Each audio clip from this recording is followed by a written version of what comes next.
Quando pegar mais, só devolve no outro ano. É isso aqui que é o grande problema no meu ponto de vista, né? Hoje, tem vários negócios que ele recebe o dinheiro e ele trabalha com esse dinheiro aqui. Ele usa esse dinheiro para fazer fluxo de caixa porque ele tem X dias para pagar a nota fiscal. Na prática, isso aqui vai impedir essas empresas de conseguir fazer o giro, né? O capital de giro deve ficar menor. Não sei ainda como é que a gente vai resolver esse problema. E esse sistema aqui ele é filho da reforma tributária, né? E do novo IVA, que é o Imposto sobre Valor Agregado aí. A Emenda Constitucional 132 de 2023 criou o sistema, o CBS, que é o novo Imposto Federal, e o IBS dos estados e municípios ainda não está em vigor, né? Substitui aí o PIS, o COFINS, o IPI, ICMS e ICSS. É uma simplificação. Nesse ponto, né, eu acho bom, só essa parte, sendo bem sincero, eu acho bom porque é uma simplificação do que a gente tem. A Lei Complementar 214 de 2025 regulamentou esses tributos novos, né, e previu esse split payment como uma forma de recolhimento aí, inclusive, em faseamento de adoção, por isso deve começar agora em 2027 para algumas empresas, aí aos poucos ele vai sendo implementado. De abril de 2026 foi regulamentado como é que vai funcionar, os procedimentos, papéis de cada instituição financeira e parcelamento. Esse modelo já roda em alguns países, tá? A Itália e a Polônia. E esse modelo ajudou a reduzir a evasão por lá. Só que tem um problema. A Itália e a Polônia são países que ainda utilizam muito dinheiro em espécie exatamente por conta desses sistemas. Aqui no Brasil foi feita uma coisa, né, de maneira um pouco mais canalha por parte do governo, que ele criou o Pix antes desse momento. Então ele aproveitou muito essa esteira do Pix, porque quando a gente substituiu 90% das transações por Pix, né, quase tudo que a gente faz hoje a gente usa no Pix, aí vai vir o modelo. Então a gente não vai ter aquele tempo, né, que a Itália teve para pensar, será que a gente quer digitalizar todas as nossas transações? Porque a gente já digitalizou. Seria muito difícil agora, depois de acostumado, né, o consumidor voltar a usar dinheiro em espécie. Eu acho muito improvável, assim, de modo geral. Então em 2026 é esse ano o teste, né, o CBS a 09 e o IBS a 01 para calibrar os sistemas, para todo mundo conseguir entender como está apurando, pagando esses impostos. Várias empresas já estão em teste com isso.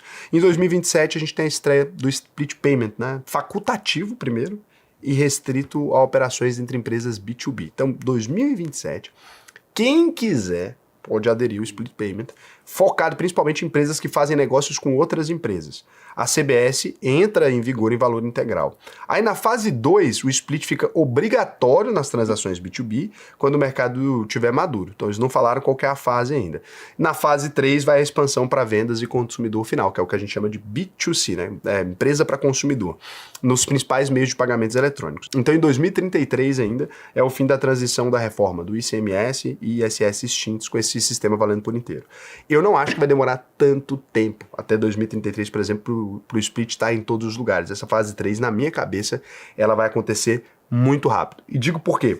Porque hoje, né, o governo tem um déficit fiscal gigantesco e isso aqui, na cabeça do governo, vai fazer arrecadar muito mais. Eu tenho medo do nível de pressão que estão colocando em cima das empresas e do nível de alíquota que estão colocando, porque a saída do empresário naturalmente era a sonegação fiscal, gente. Tem muita gente que vai falar assim, nossa, mas isso é crime, é errado. Pessoal, é o que acontece hoje, é regra. Se você pegar ali essas empresas pequenas e médias empresas, eu diria que pelo menos mais da metade delas tem algum tipo de sonegação fiscal. Tô sendo generoso, é muito mais da metade. Então, isso possibilita, muitas vezes, a existência de negócios que eu não sei se existiriam. Esse cerco se fechando, assim, por mais que para as empresas grandes seja uma simplificação, por mais que para as empresas que têm muito dinheiro em caixa, isso é simples de resolver e de fazer, para essas empresas pequenas eu acho que pode ser fatal em alguns pontos. Eu acho que pode atrapalhar muito a nossa economia. Lembrando que quem gera emprego são as empresas pequenas. Às vezes você está pensando assim, nossa, Raul, mas isso aí não vai me afetar em nada, né? Eu não sou empresário, eu não sou sei lá o quê. Quem gera muito emprego no Brasil, os melhores inclusive, os empregos de mais qualidade, etc., são as pequenas empresas, né? Porque a empresa grande, cara, muitas vezes é aquele monte de gente ganhando salário mínimo numa indústria. Então, não é uma coisa muito viável. E quando a gente vai olhar aqui, vai ter dois jeitos de reter, olha só. Tem o padrão, antes de liberar o dinheiro, o banco consulta a plataforma pública e retém o valor exato do tributo daquela operação, que está indicado no documento fiscal, tipo a nota fiscal, né? E tem um simplificado, ou seja, o banco vai aplicar um percentual fixo, né, sobre a transação, definido por setor ou por contribuinte. Aí é a tal da retenção por estimativa. O que pode acontecer aqui, cara? Pode pegar mais imposto do que deveria, e o ajuste vai chegar lá depois, tá? É o destino das operações sem o tributo identificado. Então, se a retenção automática ficar menor que o devido, a empresa continua obrigada a pagar a diferença. Se ficar maior, a empresa recebe o dinheiro depois, uma restituição depois em alguma coisa.